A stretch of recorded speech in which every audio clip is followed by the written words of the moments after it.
salesperson can be slick enough to slip through a sewer pipe. And that's my impression of salespeople. And so, but I applied for the sales job anyway. One, right? First of all, I didn't have any idea what a courier was. It was the worst job I've ever had. I was working like 80 hours a week, making $30,000 a year. I am joined with a very special guest today, Liz Klein, who is the president of Crossroads Couriers, one of the super regional companies in the space. I've been with the company for 20 years. We have around 700 drivers and about 105 employees. I mean that you hire people for what they know and you fire them for who they are. You would just pour your heart and soul into this, have a nearly flawless execution. Did you think we did a good job? I just fell in love with taking care of people. I don't need this client to say we did a good job. Yeah. I say that we did a good job. That's the First family. Welcome back to our next episode on the Last of First podcast. I am joined with a very special guest today, Liz Klein, who is the president of Crossroads Couriers, one of the super regional companies in the space. It's going to be a phenomenal conversation. I'm Jason. She's Liz. Welcome to the podcast, Liz. Thank you. Thank you for being here. Thank you so much for inviting me. I'm so glad you're here. I've been trying to talk to you for a while now. Oh, well, I've been watching what you've got going on. It's exciting. I'm glad you're here. It really helps me do industry research. So. Oh, really? Yeah, good, absolutely. Good. That's awesome. That's what it's for. It's about giving out free game. We'll talk about your story, but I'm sure you've had a lot of mentors along the way. Certainly have. Like I have. And that's really the point, is to share information, right? When you come to these conferences, we're at a conference now, one of the things I've always appreciated is that people are very willing to share.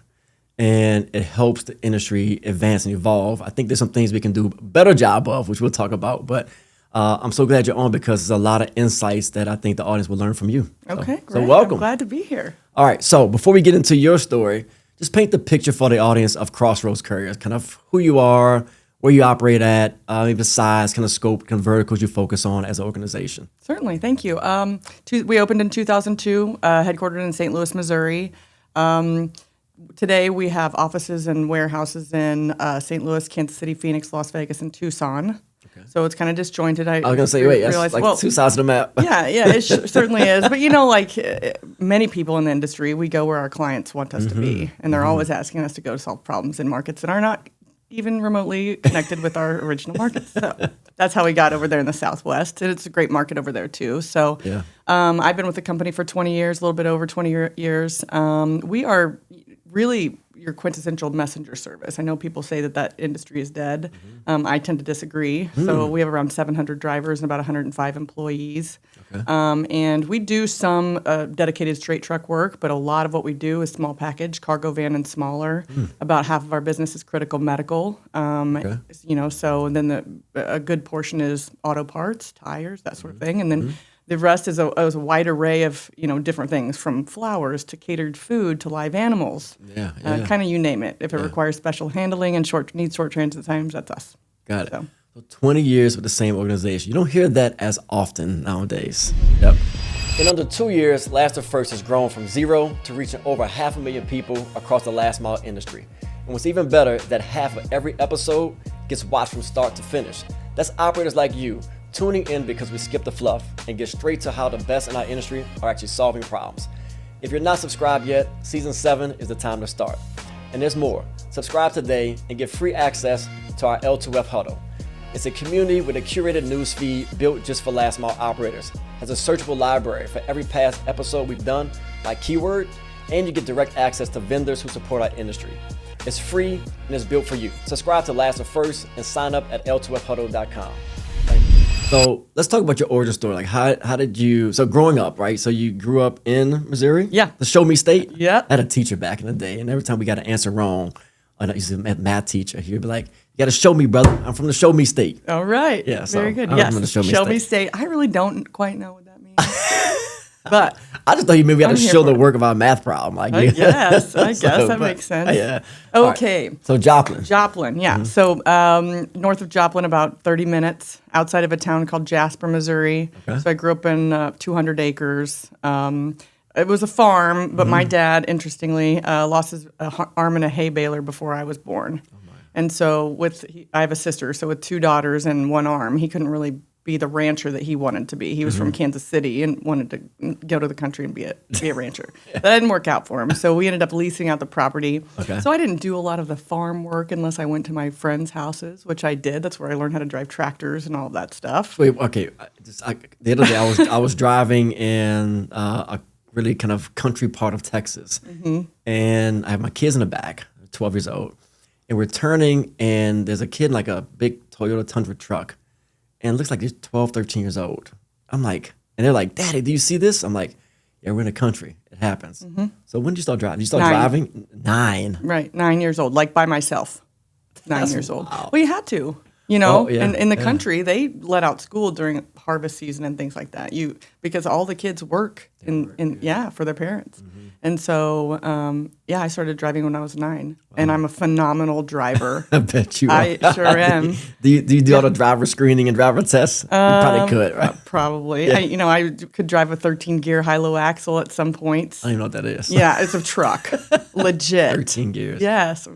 Yeah. So I love that part of the country. Yeah. You know, we grew up working on cars and, love carbureted engines. So I'm a car person today because of that. Yeah. So I left as soon as I graduated high school. I left and went to college. Graduated from Southwest Missouri State. Okay. Got a degree in marketing eventually. Okay. And took a little while. You enjoyed yourself a little bit. Yeah. I worked in the restaurant industry since I was 14. And so it was really hard work. I worked all the way through college. I was an entrepreneurial spirit. I really liked to earn my own money. So waiting tables and bartending was a way that I could really control that. And so as soon as I graduated, I took a job with Bob Evans Restaurants in Springfield, Missouri, because they were going to train me and pay me to transfer to St. Louis. And I didn't have any money. I didn't have, first and last mon's rent, things like that. Yeah. And so I took that $1,600 moving package and I moved to St. Louis and set up there. And I've had a lot of really terrible jobs. And nothing against Bob Evans, but it was the worst job I've ever had. I was working like 80 hours a week, making $30,000 a year. So I worked out that contract, and then I quit, and I went and became a bartender. There's a Bahama Breeze in St. Louis at that time. Let's talk CXT for a sec. Look, in an industry like ours, there's always noise. Old stories, old reputations, people talking about the past. But CXT isn't focused on that. They're focused on how operators perform today. As compliance gets tighter and operations get more complex, the old tools, they just can't keep up. And CXT gives you a clearer picture, real-time dashboards, performance tracking, and smarter autonomous routing that surfaces issues early in the game and improves outcomes over time. That's where the industry's headed. Here's where you should be at, cxtsoftware.com. Okay. And so then my dad was threatening me. You need to use your degree. I'm going to make you come back here and go to work. So I went to the library and I started applying for jobs with using the library computers. Wow. Because I didn't have what year is this? 2004. Okay. Yeah. Okay. I didn't have a computer. In 04? You Yeah. should have a computer. I didn't have a computer at home. If I had your phone, you could have went on your iPhone. Or the internet. Why would I have internet in my apartment? You didn't need internet back then. I guess. Yeah. You didn't. It was cable TV. Yeah. Cell phones were a thing. There was no social. There's no like internet. There's not scrolling. Yeah, I think it was just because that was 04. So it was like that's probably when like Facebook stuff was just starting to come out. I believe. I think social media. Well, I have a story about that. It's actually MySpace. Okay. Oh yeah, I had a MySpace. You have a MySpace? That's how I met my husband. We're the same on MySpace. Yes, it's the craziest story. I want to hear this story. Okay, I'll tell it to you really quick. All right, go. So I got a job at Crossroads Courier. Okay. I was at the library applying for the jobs, right? And as soon as on my way home from my apartment, I got a call from Steve Bestek, which was the owner of Crossroads Courier, and he wanted to do a phone interview with me for a sales job. From applying to driving home. Yes. Wow. So, and I remember specifically only applying to jobs that I was not qualified for. Like they was asking for a few years of experience. I'm going to apply for that one, right? And also, I didn't like salespeople. I thought salespeople were slick. My dad was in real estate. It seemed like all of his friends were just, he would say, now his friends were not this way, but he coined a phrase that a salesperson can be slick enough to slip through a sewer pipe. And that's my impression of salespeople. Yeah, and so, but I applied for the sales job became anyway. One, right? Well, I did become one. But I think I try to do it different. You know, I don't try to sell people things that they don't need. Yeah. I try to help people. And that's been a key to my success. But I got the job at Crossroads working in sales. It was right down the street from my apartment, which was great. I continued to bartend a few nights a week because you don't get paid anything to sell when you don't have any accounts. And so the office assistant at Crossroads was talking about MySpace.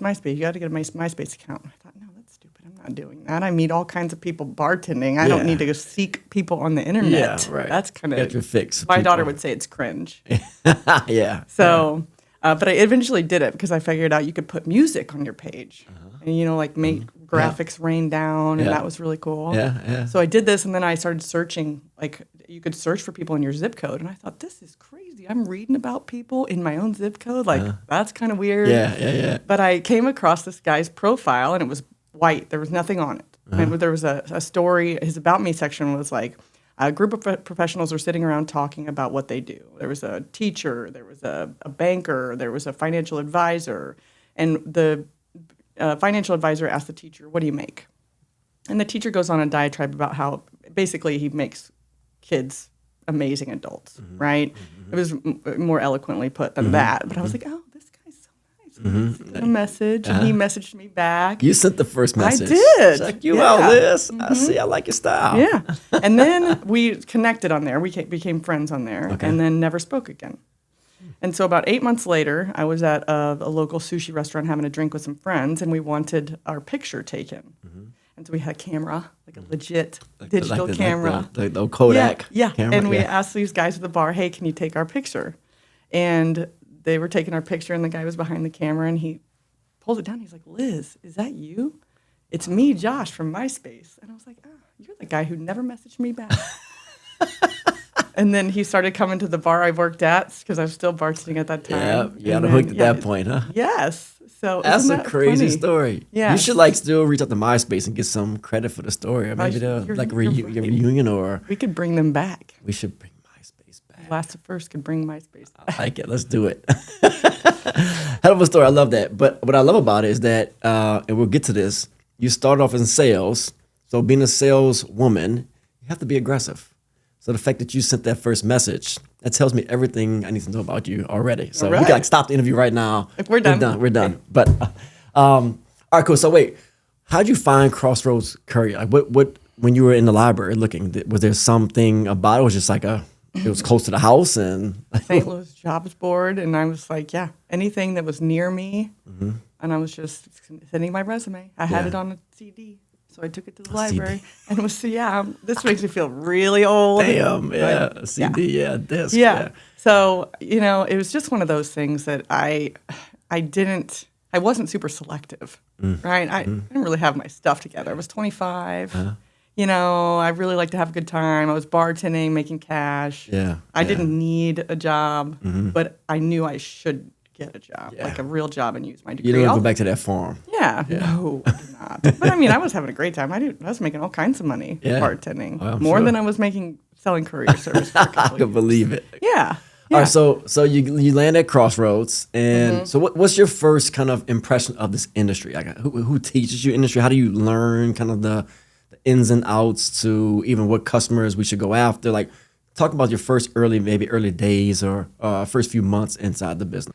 First of all, I didn't have any idea what a courier was. Most people don't. I had no idea all these deliveries were happening. So the company was really small. Steve Bestek owned it with a partner at that time, and he had started in the courier industry driving in the 70s and worked his way into the office. And so he was a great mentor for me.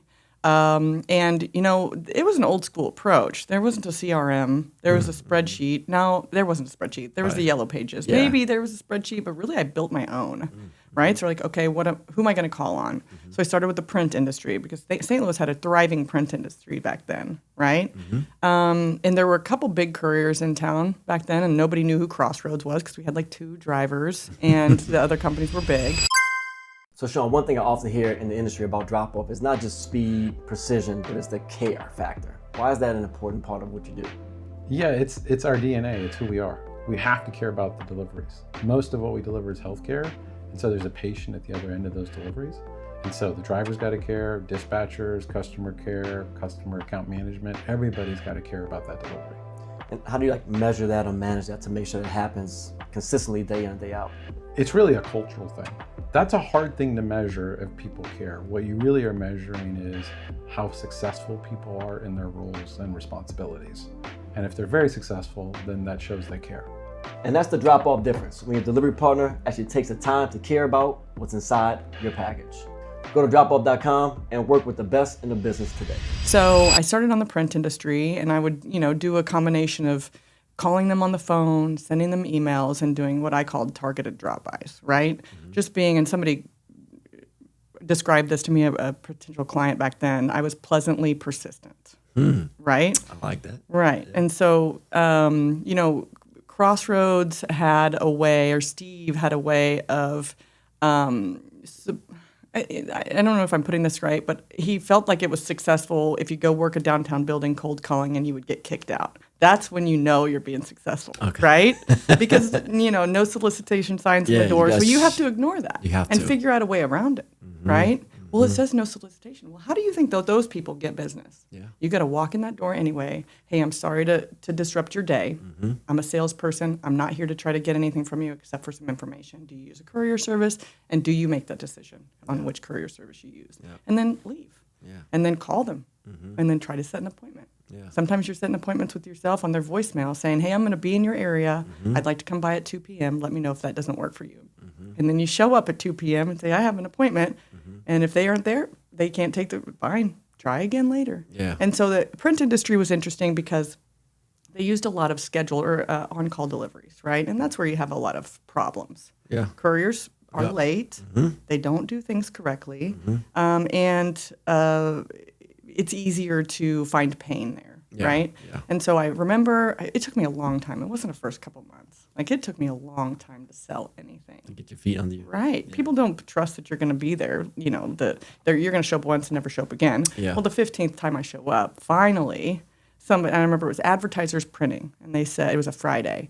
And I walked in, I was like, hey, I'm in the area. I know these girls at the counter by now. Like, we're friends. Hi, Liz. Yeah, what's up, Liz? See you at the bar Friday. Right. I was like, ooh, look at all these packages. Yeah. How's your courier doing today? They're like, not good today. And I said, I'll take these for you, and I'll deliver them myself. This one's going here. Let me do it. And they're like, okay. So they called their courier and canceled those jobs, and they wanted to start with us on Monday. And that was like 25 deliveries a day. It was a big deal. And we didn't have the drivers to handle that.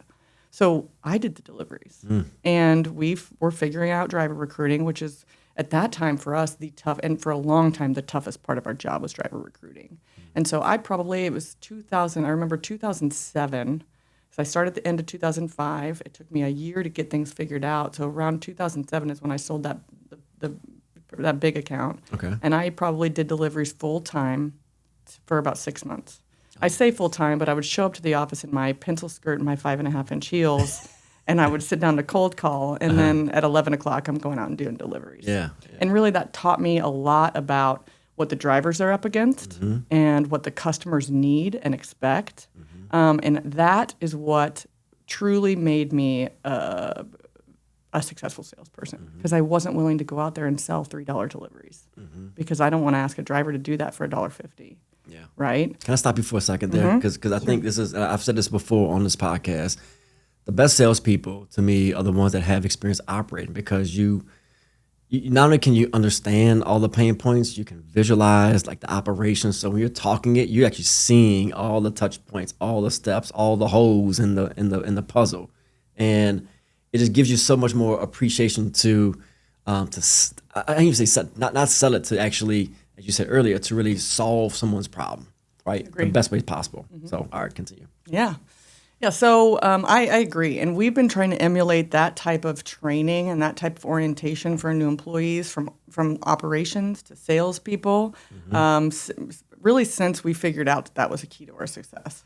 And so we are committed to do that. We do that with every new employee. Yeah. I think it has an impact, Every new employee goes in the field for some period of time. Everybody does deliveries. I love it. Right. I love it. And so, I really enjoyed that. I didn't enjoy it back then because I had sales goals to hit. Yeah. Right. Yeah. And I remember I had a Honda Element. Right? You know what that is? They don't make them anymore, but you still see them out there because Hondas run forever. It's like a little hatchback kind of. Yeah, the seats folded up on the side. Like I had mountain bike at the time, and we parked our mountain bikes. Me and Josh parked our mountain bikes in that, and I could put a lot of boxes in there. Yeah. So I ended up getting rid of that thing so that I could stop doing all that heavy, because I was throwing 50-pound boxes off a dock in that pencil skirt. No kidding. With the heels on? Oh yeah, every day. So I said, I'm getting a new car. I'm going to get a real small car. So I did that. I'll do deliveries, but they're going to be the small ones, guys. All right, so let's talk about, you've had several roles at Crossroads. Several roles at Crossroads. Twist it for me. Account executive, senior account executive, manager of sales, director of biz dev, VP, and now president.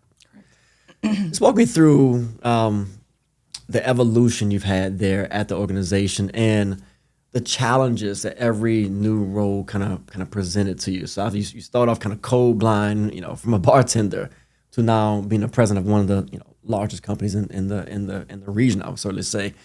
How did those opportunities come about? And then were you prepared every time you had to step up, or did you feel like, hey, I'm not really ready, but they're kind of pushing me to go and I got to get into this role because I think I can add more value? Where was your confidence level as you were navigating that upward mobility scale? I love that question. I think that you probably can identify with this. When you work for a small company and you're building it, everything is everybody's job, right? And the mentality is go and figure it out, solve the problems, like you said, and the organization of all of that kind of comes later. It's kind of a ready, fire, aim situation. Yeah, like we need sales now. Right. So, The One Big Beautiful Bill that passed Congress in 2025 cut taxes on tips, overtime, and extended tax cuts for corporations of all sizes. The one group that didn't get a targeted break was independent contractors. How is SCI responding to this? The Flex Act is the answer. That's how SCI is responding. It's the Freelancer Expense and Tax Relief Act. It's a proposed federal tax bill that creates a statutory framework inside the Internal Revenue Code for qualifying independent contractor arrangements.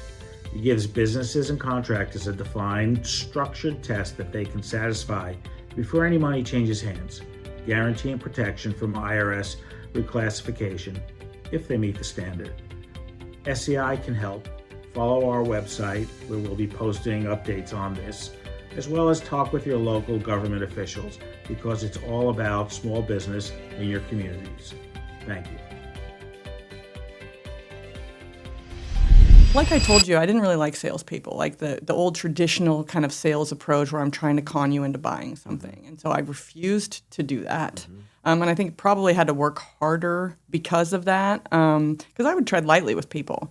I am intuitive. I don't know that I could say that back then, but looking back and seeing how I interact today with people, I'm pretty intuitive about how they're feeling about the conversation, right? And if they're putting off vibes that they're not really interested, I take it out. I'm like, hey, this doesn't seem like it might be right for you right now, right? So, I'm interested in partnering and helping you solve these problems. I think I can, but I'm not going to try to force this on you. We're going to do it when it's right. Yeah. Right. And so I approached sales in that way. I approached customers that way. I approached networking that way.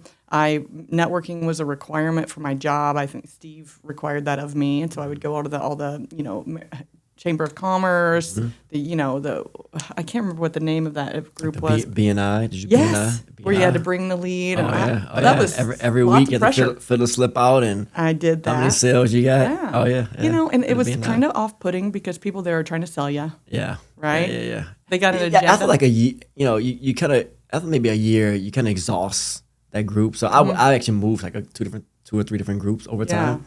Because it does get a little stale. Right. Yeah. Well, so I didn't love the way it felt to me when somebody was trying to, sell me on something. And so I just decided that I'm going to approach every interaction with what can I do for you?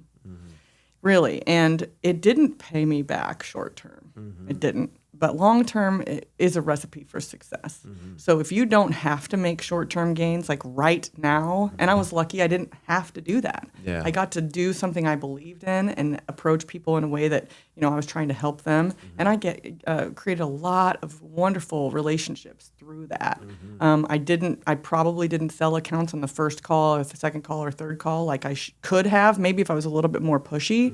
But it really paid us back in the long run. Yeah. And so to go back to your question, as I moved up in the company, I moved up because I was the salesperson, really. There were others that kind of came and went that was making things happen, right? And I would see the service to my accounts not being done the way it should be done. And so I think, being a salesperson or even a senior account executive at that time, I would let it fail for a minute. I would make a little bit of noise, but then I wouldn't let it fail twice. And now I'm taking it over. Yeah, because it's personal. And Right. It's It's my reputation. For sure. And I don't like to look bad. I'm really honest. And I tell people the truth about, everything, even the hard truth. That driver was over dispatched. They didn't have a flat tire. They were over dispatched. We made that choice. Yeah. Right? It's okay to tell people the truth. You talking to the customer? Everybody, yes, Oh, yeah. yes. Dispatchers really like to say, Oh, yeah. that driver's at 270 in Page. Yeah. That's what my customer, they're always 15 minutes away, but really, are they? Really? Just tell the truth to people. So I think that all of my promotions were not offered to me. I took them. I created that because when I started with the company, we had like 3 or 4 employees and 3 or 4 drivers, right? So creating the growth was my accounts coming in, right? And so when it was when the phone calls wouldn't be answered right away because we didn't have customer service reps, we have dispatchers. I would say, man, we got to have customer service, right? And so I convinced the ownership to hire the customers. I wrote the training plan. I wrote the operating procedures. There was no AI to do this, so it took hours. Yeah. Right? Yeah. And I just saw needs where the owners couldn't do, didn't know quite what to do, and I just went. Right? You know what? I got to stop you for half a second because this is exactly what happened with me. Exactly. It's like I came into a family business that was existing. But around the same size when I came in, and I instantly kind of became the salesperson. And it's the same thing. I would sell something, and I'm like, yeah, but it's not quite happening the way I've communicated. And so now I've got to SOP it. Now I've got to get involved in the hiring of drivers. Now I got to get involved in the training. Now I got to get trained on the forklift to make sure we understand how to pull it down efficiently and stage it. So you just start to do it because my dad would always tell me, there's 3 kind of people in this world. There's people that watch things happen. There's people that wonder what's happening. And there's people that make things happen. Like, I love that. You got to be somebody that makes it happen. All right. Yeah. I usually say there's 2 kinds of people. The kind of people that the world happens to and the kind of people that happen to the world. Which one are you going to be? I say that to my kids. Yeah. Which one are you going to be? Yeah. So, love it. Yeah. So you took these roles somewhat out of necessity, but also you had to have confidence that, hey, I can do a better job than what I'm seeing out here. And credit to Steve, the owner, for allowing you to continue to move up. He was a fantastic mentor. So his son was also in the business, and he was running the operation side. He started with a company in sales, Zach Bestek, who's the owner now, and Steve's son. He was a few years older than me. And he kind of traveled down the same path in life that I did, worked in the restaurant industry, bartending, that sort of thing, and was good at sales. And he was selling, and the operation wasn't doing what it needed to be doing, so he moved to the ops side. And so he and I worked really closely, right? Yeah. Well in the beginning, and then after a while, not so well. And so he and I would just do battle. This is Steve's son? Yes, Zach. Yeah. Okay. Oh, man, we would do battle. Really? Yes. Like traditional sales versus ops battles? Yes. Yeah. Oh, I've been in a few of those scrimmages. Right. We call them scrimmages. Oh, yeah. And you know what? The thing about Crossroads is that salespeople always would bail out the op. If we were running, our OTP wasn't 95, you're going out and doing deliveries. And we did a lot of that, right? And so because of that, and because these are my accounts now, I have a lot to say, and I don't shrink, right? And so it took us a number of years to develop a relationship based on trust. I mean, fast forward to today, he purchased the company in 21 from his dad. Okay. He is my brother, and I trust him completely. He trusts me, and because of that relationship, the company thrives, right? Because of that. And we had to do battle and get a lot of battle scars in order to get there. Oh, yeah. But I don't quit things like ever. So, it's ended up being so good. Yeah. I love that. Your TMS doesn't have it. Your third-party admin system doesn't have it. A system of record missing the most important data isn't a system of record at all. Credentials and compliance records are trapped in silos. Result, an uncredentialed driver gets dispatched. In life sciences, that mistake can kill a company. Big Safe. Complete the record.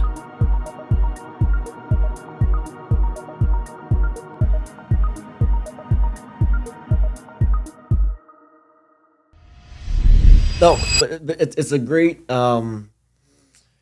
it's a great story because I think a lot of organizations face the same challenges, right? I had the same dollar sales. My parents brought in a partner a few years before I joined the company, who was the ops. He was a former UPSer, middle management, so he was the ops guy. And so there was some tension there, but just like you're saying, ultimately, I was a yin, he was a yang, and we came together, and we may have two different ways of getting to the solution, but we ultimately got there. And there was a level of trust there that I knew I could count on him, and he knew I could count on me. And I think sometimes people run away from that little friction initially, that tension. But it's why we called it a scrimmage in our organization, because like you have to scrimmage before you play the game. Like, it's hard to show up on game day if you didn't do a little thud practice on football terms. That's all right. That's right. I'm know sports minded too. So I think it's healthy. I think as long as it's done right, I think it's healthy tension. Because the organization, if not, everyone's too comfortable, and comfortability bleeds into complacency, and next thing you know, you're out of business. Right. So I can appreciate that. All right, so I want to talk about the growth, because you guys have grown. You said there were like maybe 2 or 3 or 4 drivers when you first got there, and now there's 700. Yeah. So one question, all ICs? All ICs, yes. All ICs. So 700 drivers over a 20-year span. How does that happen? And I'm specifically want to hear how you target new customers, and then the expansion opportunities you've had, whether it be organic versus kind of acquisition. I think you've had yes. a couple We've done acquisitions. 9 acquisitions 9 to date. Jeez, okay, I know that many. Okay. Yeah. Okay, so I'm a firm believer in working vertical markets and your salespeople understanding the market and the competition. What is the competition doing, and what does this market need? And that can be really difficult to get, especially new salespeople, to focus on that, because again, it doesn't pay you back tomorrow. It pays you back next year. Yeah. Right. In my experience, the data is that 1 in 10 salespeople will succeed no matter what you do. I tend to agree with that. It's a tough business, right? So I think that a key to success is focusing on the vertical, doing what you do best. Trying not to. And when you're a small company, you want to do anything for anybody. Oh, you need that pricing structure. Oh, you need us to change this. Oh, you need. So now you're doing 15,000 different things, and none of them very well. It's like going to a restaurant that has a menu of like 16 pages. This is not going to be good. Cheesecake Factory. I was going to say that. Yeah. Sorry. You could get a sponsorship for Cheesecake Factory. Think so? Maybe they need 4 pages. Yeah, not 40. I'm just overwhelmed every time. I'm like, Every Jesus time Christ, I don't know you what to go do. All right. Yes. But you're right. But typically smaller organizations are struggling to find that sweet spot. And so you become a jack of all trades, a master of none, and you kind of just spin your wheels. Right. How did you, something like that happen, and you were able to navigate away from that initially, or did you always have this focus? Oh, you're always trying to do. No, we didn't always have that focus. Yeah. Right. But I'm a process-minded person. I don't know why. I just am. And so, like you say, when you go out in the field and you do these deliveries, you see the whole thing, from the customer to the driver, through the op, all that, into billing. That kind of came later for me. But you see how it's going to go. And the people that are answering the phone, or the people that are inputting the orders, or whatever they're doing, are not going to remember that this customer who places 5 orders a week needs you to do this one thing differently. That's not a way to build a successful business. You've got to think about what you're going to be doing in 5 years and set the system up so that other people, you can teach people easily, right? I started that early on, and I think that was a key to our success, because and I think it depends on how good you are at sales. It's easy to sell on price, and it's easy just to say yes and do whatever the customer wants. Yeah. It's not as easy to say, okay, this is what you're doing now. These are the things that are really important to you. This is our model. If we just make a tweak here, they fit together really well. And I think you're going to benefit from this, and this. This is where I see a challenge for you. Can you overcome that? Right? Yeah. Well, yeah. So good salespeople can do that. But that's advising. You're not selling. You're actually, you're solving a problem with the best possible pathway to achieve whatever desired mutual goal is. But the mutual goal, because that's people miss. That's right. Yeah. And we're in this business to make money. Oh, we're gonna talk about that in a second. Right. Well, and it's not, completely unrealistic to tell a customer, I'm in this business to make money, and I want to sleep at night. So I need to pay my drivers at a level that they'll show up, because I'm not getting calls at 4 o'clock in the morning when they don't, because I can't pay them because I've met your target rate, which is completely unreasonable. Yeah. Right. Yeah. And sometimes you asked me earlier, how do you know what business to go after and how, not, and the not is just as important as the what you want. Right. And it's okay to walk away. And sometimes you're calling people's bluff. Yeah. And it's hard. I've seen it play out both ways. I'm sure you have too, right? You call a bluff and, bad call. Right. Or maybe not. Or maybe not. Or maybe it's bad call initially and it comes back to you. I've seen that happen a few times where the customer thinks that they can find a better, cheaper price, and they can, but the service is just what you're paying for. Right. And I think that a lot of companies still, even to this day, when I talk to people in the space, there's a lot of folks that are struggling to navigate being a custom logistics provider, but also being able to systematize the business, because they're kind of in conflict a little bit. But I think the focus on verticals helps with that.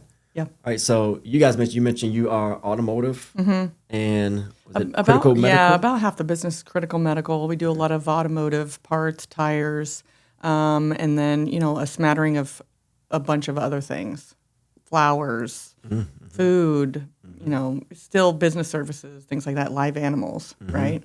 So, a key to long-term success for us has been, we try to operate, not allowing our top 10 clients to be more than 50% of our business. We don't want any one client to have more than 10% of our total business. And I think that traditionally I've seen businesses have trouble where they get these massive accounts, they pour all of their energy into those massive accounts, and then all of the what allows them to be diverse suffers, and they bleed those accounts. And so that's hard to do sometimes when your big client is saying, hey, can you come over here? Yeah. And we have good margins. So I'm not saying that we live and die by that, but we know what we're risking when we make those choices, right? We are strict on our direct cost margins. We manage our money really well. We have an amazing accounting team. We always have had a great approach to collecting money. That's right. But you're right. My dad is background in finance. This guy is still to this very day. I talked to him this morning flying in here. Checks his bank balances every single morning down to the penny. Stickler. So you can imagine when it comes to AR, that was his thing. He was all into it. And same thing early in my career when I was doing mostly sales. He said, look, if we can't collect, I'm gonna either pull it from you or give you a chance to go get the money. Yeah. And until you have to go do that, you don't appreciate the value of that, because obviously it's the bloodline of the business, the cash flow, especially in this business we're in, because there's not a lot of margin.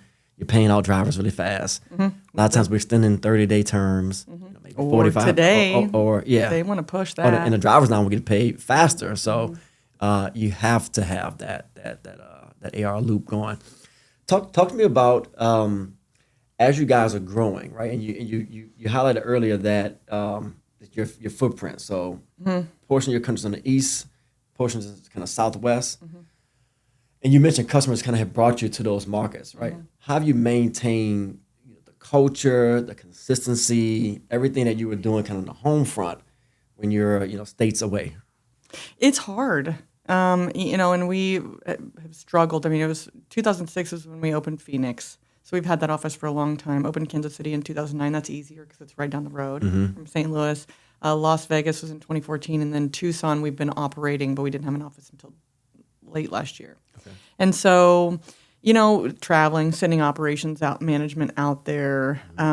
These days we do a lot of, video communication. Like I'll put out, regular communication. We've always had an annual State of the Courier address where we review the previous year and in the coming year, what our goals are.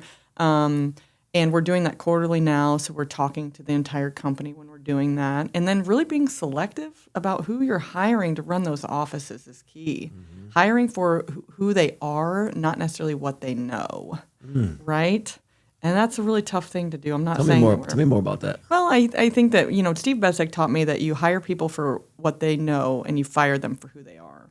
And so if that's the case, and it is, then we need to seek people who fit our culture first and then teach them business, because who knows what the courier industry does? No one. Yeah. right? And if you're trying to hire from within this industry, you're just as likely to get a whole bunch of bad habits. So, Very true. So I think it's hard, and you just have to have the right leadership, and you have to not accept anything less than what your really core values are. Yeah. One of the things that I think was a turning point for the company was I read the book Traction. Oh my God. I don't remember.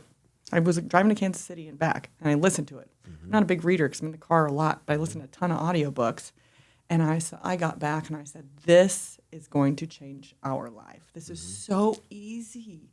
Wow. The whole leadership team had to read it. And at that point, there were like 7 people on the leadership team, maybe 8. And Zach read it, owner of the company he might not have been owning the company at the time, but he read it, was like, yes.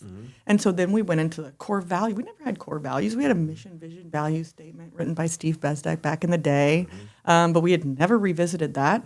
And really, it helped us set our culture, the meeting cadence, the goal setting, the 90-day goal setting. We used to set goals on an annual basis, and then we'd come back 8 months later and be like, oh, whoops. I missed that one. We accidentally did some of these, but not because we ever looked at these goals again. Yeah. Yeah. So that was a game changer for us. And then, setting those core values, the meeting cadence, so we're talking to everyone on a regular basis. And then we revamped our core values year before last. Okay. And, the culture is a marathon, not a sprint, right? And so, that really has helped us, make that a requirement for those outer offices. Yeah. We have so much in common. This is that Gino Wickman. There's just 2 business books that I love. That's my favorite. Traction, Gino Wickman, and E-Myth by Michael Gerber. Oh, I haven't read that. Oh, you got to read that one too. I'm a Lencioni fan. Huge. Oh, Patrick. okay. Oh, yes. I started reading some of his stuff recently. Love them. Yeah. We can talk forever about we'll that. geek out on that. Absolutely. But same, we actually, I won the Traction book at a conference, got it, put it on the shelf, never looked at it, right? We lost our biggest account. It was like 40% of revenue. And I'm literally sitting in my office one day, I'm like, I don't know what I'm going to do. And for some reason, my eyes just went to this book on the shelf. I was like, let me take this book home tonight and read it. I couldn't put it down. I did the same thing. That same night, I ordered 7 copies for our leadership team. We put it in place, and it saved the organization, I believe. It taught me, it was the best thing that could have happened to us because, and still to this day, I do a week level 10, even for my podcast, for insurance. I live by it. I live by the core principles of it. It's phenomenal. What do you think it would have been like if we would have had that early on? I mean, really. I wish, yeah. Because it was a game changer. Even the employee part, the GWC, right? When you value, do they get it? Do they want it? Do they have the capacity for it? Right. That's simple, right? But we make it so much more complicated than that. Well, you're afraid. You're afraid to take action. If I get rid of that dispatcher, who's going to dispatch? Yeah. Well, guess what? 36 hours of pain, and you figure it out, and you're better for it. Yeah. So, Yeah. Love that. All right, I'm going to transition a little bit here because you pride yourself on being honest, transparent, and real, right? Which I love that about you. So let's have some real conversation about the state of last mile and where we are today. Okay. So what would you say are the top challenges that owners or leaders are facing in last mile today? Well, I mean, I'm going to be honest. Let's do it. I see a lot of acquisitions from PE.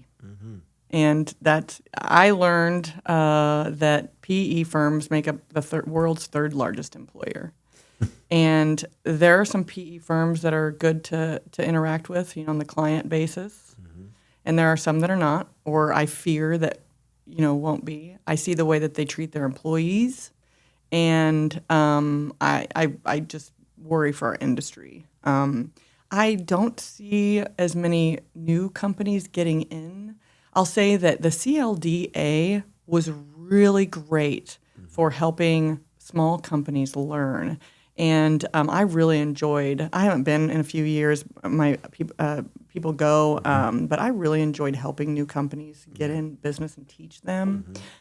So are the barriers of entry too high? Maybe that's the case, something that get more private companies in. Yeah. I think that the entry or the proliferation of the gig market economy was interesting because we've always used independent contractor drivers, but our drivers were professional. Yeah. They had to come in and do drug testing and TSA testing, and background checks, and all of these things, medical certifications that your DoorDash drivers and your Uber and Lyft don't necessarily have to do. Days onboarding versus hours onboarding. Right.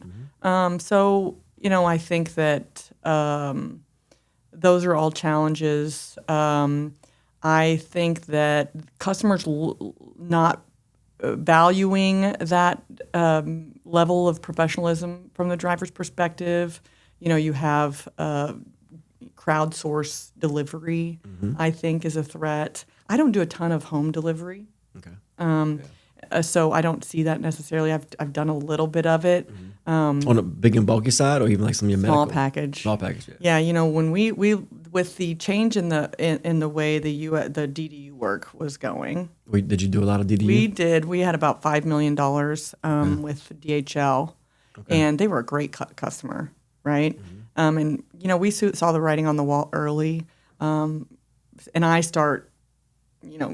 get freaked out before it's happening, and people look at me like I'm crazy. Liz, why don't you just calm down? I'm like, listen, in 8 months, we're going to be in trouble. So let's get busy now. Let's hire salespeople. Let's get all this going. And we took on some like TikTok shop. We took on some e-commerce. Okay. Yeah, we were like over Christmas.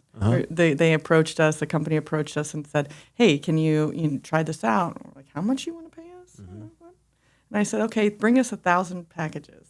Okay, bring us 1,000 because they had it in their warehouse. They couldn't get it out fast enough. And the next day I come out and there's like 30 Gaylords out there. I said, "What's that?" They brought us 11,000 packages. So we figured it out. We did it. But that industry where the shipper can just flip a switch and divert all of that volume, there's no relationship there. It's just price. Who can do it for $1? Who can do it for 75 cents? I think that's a threat. So I see a lot of opportunities though out there. I'm excited about, I love technology. And I think that's been one of the keys of my success at Crossroads because I'm super curious. I lean into it. And I see AI as an opportunity for us to not necessarily reduce costs and cut jobs. I don't want to do that. What drives me is creating a cool place for people to work, right? I want to grow that Crossroads family. That's what drives me. Yeah. And so, but AI can help us do everything so much better. It can. So I see that as an opportunity. Have you started playing with anything yet inside the organization? I've got some ideas. So for me and my team, I use it all the time, right? I use Claude, I use ChatGPT. It helps me do things like writing an SOP for a customer service person or a training plan or anything. It would take you hours and hours and hours. Now 30 seconds later, I've got pretty good start. Yeah. And analyzing routes. I get a 30,000 line RFP. I can plug that in there and have it go to town, and I don't have to have bog down my staff who, would normally use the routing software. Mapping and everything. It's a whole department. Now, I don't necessarily trust it. It kicks it back and be like, you could do this for $3.83 a stop. I'm like, but can we? So that's new to me. But I think compliance is, we have legal barriers that we have to watch out for, obviously. So I want to touch on a couple of those because I would agree with all the points you made as to what I also see as some of the challenges. A couple I want to talk about. So one on the devaluing of the commodities that we transport or our services, right? So what I always find fascinating, especially in today's world, is, as you're saying, the volume is shifting more into our industry, but the value is not on par with it. So you'll get 11,000 parcels in there, but they're at, I don't know what it is, but $2-3 a stop. It's like, man, that's probably tight, right? And then when I think about how do we solve that, because as you said, it's becoming a price war. It's the race to the bottom that we all talk about, that we all know about, but yet this really seems to escape us from how we solve this.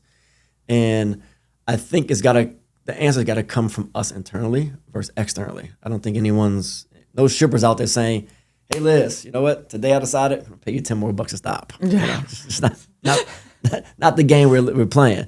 So I think we as an industry have to do a little better job of valuing ourselves. And I'll talk to you off camera about some things we're working on to help do that. But I think that's got to be one of the starting points, is that we have to value ourselves, and then we project outward what our value is. And what I'm specifically talking about is making sure that we establish a fair, equitable floor for our wages and rates that we all are at least have some understanding of, like an industry benchmarking tool, so that we can at least try to eliminate this undercutting the price every time by a buck or two, and no one's going anywhere. Yeah. Private equity, right? I won't say it, but there's been some recent examples in the last couple of weeks that we've probably both heard about. Companies that are PE backed and are struggling to stay afloat right now. And you do see, I see the same thing you said. Like, I've obviously been on the CLD board for many years, and I've seen some of the smaller tier companies are struggling more so now than ever with getting into the industry and even sustaining themselves, right? Because you have the private equity coming in and they're throwing a lot of dollars at it, but their whole job is to make 1 + 1 = 3, and maybe 3 or 5 years, and that's hard to do. You talked earlier about one of your keys to success was that you had time to kind of make the right decisions and didn't feel pressure to sell. That's most of these guys are putting owners or leaders under the total opposite. It's like, you gotta do now. I need market share tomorrow or yesterday. And they're cutting corners to do that. And there's only so many corners you can cut when the industry lands at about 6 to 7 to 8% margin. Like, there's not a lot of meat on the bone to start cutting. And so I think that's also an issue that I'm seeing as well, where I hope the private companies that are into the space are doing it the right way, but unfortunately a lot of them don't seem to be doing that. Well, it's the nature of the business. So it is. They're doing their job. They're doing their job, right? It's at the expense of the driver and the employee and the client. And the client. If clients get in hit the industry. Yeah, I agree. Clients need to be asking the questions. I participated in an RFP recently where the client was asking those questions. They're a large privately held company, and they were asking those questions. So good for them. Oh, are you PE backed? And what kind of questions? Yeah. Yes. Okay. Where does your funding come from? Yep. And the normal financial stability, questioning. But yeah, they're interested to know that. Yeah. So you guys today are still 100% privately owned? 100%. That's awesome. And no plans to sell. And the industry is hard. It is hard. Yeah. And so I understand why owners get burnt out. Not all kids want to get into the business. That's true. Right? And because it's hard, they don't want to force their kids to get into it either. Even if you can be entrepreneurial and make your own way, there is that drop, but it's hard. And it's a 24-hour business. 365. That's right. Yeah, it does not stop. It doesn't stop. Yeah. All right, here, let's get back. The other part I want to talk to you about is embracing tough conversations. All right. So anytime you're a leader, I think leadership is really, when it comes down to it, it's about managing the lost expectation of the folks relying upon you in the organization. And what I mean by that is that oftentimes, as you know, leadership is not always popular. It's not always pretty. You're often, as you said earlier, you're also looking ahead and saying, okay, what's coming down the road? And I've got to maybe make the tough decision today for what's coming tomorrow. But most people aren't looking there and certainly aren't thinking about it. And most of us don't like change. So maybe give us an example of some tough conversations, 1 or 2 tough conversations you've had, and kind of how do you go about getting over that nervousness or anxiety to actually make the hard decision, because it's in the best interest of the organization, maybe not even your best interest personally, or the person it may be affecting internally. Great question. And we have this conversation a lot about leaders in our organization because it's not natural to people, really. My poor husband, I thrive on confrontation. I look for it. Now, I don't want to have a mean, interaction, but I'm looking for a spirited conversation, right? Or let's work something out, because I like to solve problems. And so, for me, it's teaching people that you can have tough conversations without leaving the conversation with bad feelings, right? It's about framing. We were having a conversation last night about this very thing. You know, you can say to somebody, and my sister works for a large bank, and she totally disagrees with this approach. But the sandwich method, you know, when you're dealing with, you know, employees, you know, what are you doing well? You know, you need to have a tough conversation with them. Like, hey, here are a bunch of things that I really like that you're doing, right? Talk about that. It's important to talk about that. As a leader, it's easy to forget about all the great things and only, you know, come when there are problems, right? So all the things that are going well, and here are the things that you need to work on. And this is why you need to work on it. And this is what I'm going to do to help you work on it. So it's kind of like the sandwich method, but I'm not like capping it off with, oh, but you're so great. That's not what I'm doing. This is why, and this is what I'm going to do to help you. Now let's talk about what you're going to do. What do you want to do, right? And being okay with saying goodbye. Whether it's a client, you got to know your zone of possible agreement. When I read that in a negotiation book back in the day. I like it. Yeah. Fancy so term. you got to know when your point to walk away is before you enter in the conversation. And then, you know, listen to what they're saying, read what they're feeling, and approach it. If you feel like there might be some, you know, bad feelings happening, say, hey, I don't think you're liking what I'm saying, and that's not my goal here. I want to come away with this. These are my goals. We need to figure out how to get there. What are your goals? Making sure our goals align, right? So speaking with confidence, and when people believe that you're on their side, whether that means we're partnering in this going forward or not, I'm on your side, and it's going to be okay.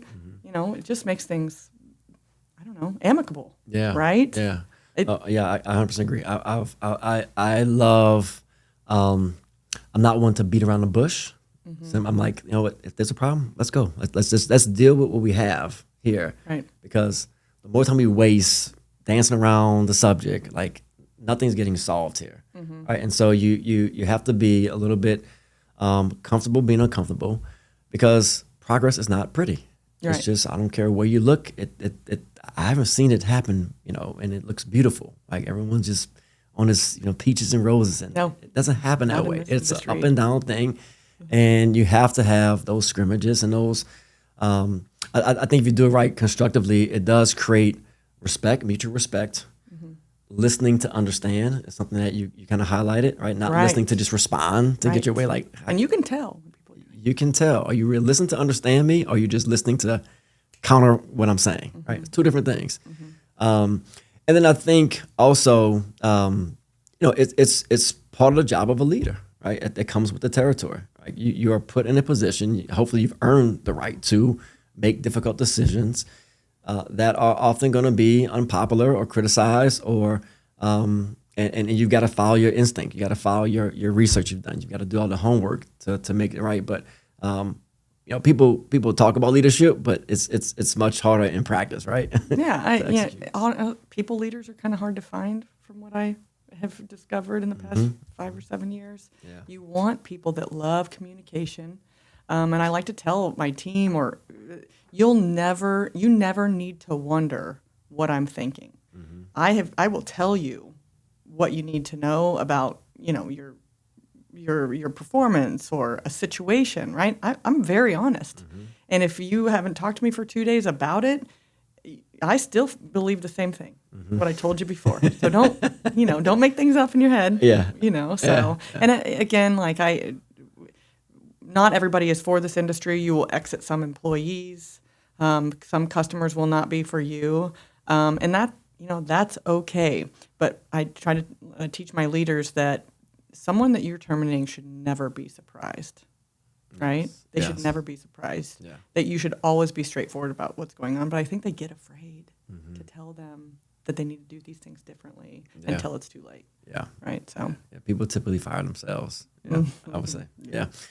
All right, so we're getting towards the end of our time here. I'm really enjoying this conversation. Me too. I have two final questions. So you're talking earlier about margins and making sure that if best you can, the customer fits into kind of your SOP, your scope. When you think about margins, and not you have to give into the actual numbers, but like the different verticals you serve, right? So automotive, some small parcel stuff, some critical medical items. Are all the margin goals the same or are they different based off of that customer vertical segment? Is it by region? Like, give me some in the audience, some insight into when you're thinking about holding the line on the profitability of the organization. How do you look at that? Wow, do couriers have different perspectives on this across the board? You know, this is where AI is going to come in and help me be able to see things more at a level of profitability per vertical. Whereas now, we obviously look at all the customers. And we have, actions that come up when somebody's underneath a gross profit percentage, right? Mm-hmm. But we have gross profit goals, direct cost goals for each division on how they operate, and that's really based on the customer makeup. Mm-hmm. I would say the size of the customer dictates the margin a little bit. Yep. We have traditionally been a pretty risk adverse organization, kind of safe, and so we are try to position ourselves as a value-based buy. I'm not the low-price leader ever. Again, I believe that if your salespeople are good, and I'm kind of leading that charge, then we should be able to get the client to pay maximum dollar because we're selling to people who have problems that we need to solve. Yeah. Is that always the case? Not necessarily. But, as we've gotten larger and we can tolerate more risk, I think we take more risk in that category. But I see companies out there making choices on really large accounts. Well, we don't make money over here, but we make money over here, so that's okay. That's just not something we do. We look at each individual geographic market, each individual route when we're pricing it. We have formulas that we rely on, but then, we make sure that it makes sense, right? It's a really hands-on approach, right? We make sure it makes sense. Driver has to make money. Driver has to want to show up every day because it's terrible for people. You'll turn operations managers right and left if your drivers aren't showing up. Yeah. And their customers, you're going to turn those too. Yep. And so we choose not to take those kind of risks, right? Like, it just doesn't make sense for us. Yeah. It feels terrible for me. I wouldn't be able to sleep at night. Makes a rough night. Yeah. That phone will be ringing. And then here's the thing. If I make bad, decisions to take on low margin business in my Las Vegas office, well, I'm going to have to shift all my salespeople over there to find better, fix that. And then now I'm not selling in the other markets. So those markets are suffering. I'm going to take my eye off the ball. Yep. And what we need is a diverse business, right? Yeah. In these acquisitions, what we've learned is the best companies to acquire have a diverse customer base, right? You're protected when you lose that big client. Yeah, something to fall back on. Right. Yeah. So I love that. Last question that I ask all my guests. You may have heard it, may have not. Give me your personal or professional, maybe tying together, last to first moment. So this is when you look back at your journey to kind of what landed you where you are today. What would you pinpoint as that kind of pivotal moment that you went from proverbial last to first? I'd say there's a number of them, but a pivot moment has kind of been a topic of conversation with the women's group at the ECA because we're putting on this panel for the pivot moment. Let's talk about the pivot moment. Yeah. And that's really tough to pin down. But I would say for me, what I'm driven to do is create jobs for great people. I like to build what I call a Crossroads Courier family. And so my pivotal moment was we do floral deliveries still, but and floral deliveries is something that like courier companies never wanted to do. There were the 3 F's Steve Bestek taught me, and that was food, flowers, and balloons. Yeah. Okay. I got you. Right. But I sold the flower account. It was a lot of business. We were doing like 250 deliveries a day. Okay. So we would do 250 deliveries a day on a normal day, but on Valentine's Day, we would do 5,000 deliveries. So you're bringing in 200 contractors for a day. You're entering out your office to go over there and do, manage these drivers. Everything was done on paper, handwriting. It was a mess. Yeah. But my team would work so tirelessly with me, driver recruiting. We'd work a 20-hour day that day and the days leading up and after. And the client was not really that good to us. Like, you would just pour your heart and soul into this, and you would have a nearly flawless execution. And I remember we had done this for years, and this client I said, did you think we did a good job? Oh, man, that is painful. Yeah, all that. Right? Yeah. And, I came away with that with such an appreciation for my team and what they were willing to do. And I realized that they were willing to do it for each other, maybe a little bit for me because we were kind of ride or die, and I just fell in love with taking care of people. I don't need this client to say we did a good job. Yeah. I say that we did a good job. Yep. And I take care of them. And, when I go out and get an account, I take pride in being able to pay a driver well, and I take pride in improving our margins year over year so that we can give good raises to people and pay them better than the industry standard. So one of those Valentine's days was probably my pivotal moment, because it shifted me from caring about, the typical things that a salesperson cares about to caring about the things that a leader cares about, right? That's phenomenal. That's really good stuff. Yeah, I love talking about this stuff. We could probably talk for hours. We will do a part 2 because I know y'all. If y'all listen to this whole episode, you got a tremendous amount of nuggets, and we got to bring you back on here because it was great. I want to stuff. talk about technology. Thank you so much for being on the Thank podcast. you. This was an awesome conversation. It's clear to see why you've had a lot of success. We didn't get to a lot, but you are a leader in the industry. You're also on the board of the ECA, which does a lot of good work in the industry for connecting the dots on shippers and carriers and doing it the right way. And I'm just very impressed with what you've done and accomplished. And I wish you all the best and all the things you've got coming in the future. So thank you, Liz. Thank you. That feeling is mutual. You're amazing. I love this podcast and all of the hype you're bringing to the industry. It's awesome. I appreciate it. I'm so happy to be part of it. Thank you. All right. I'm Jason Burns, Liz Klein. It's a great episode. We'll see you next time. Peace out.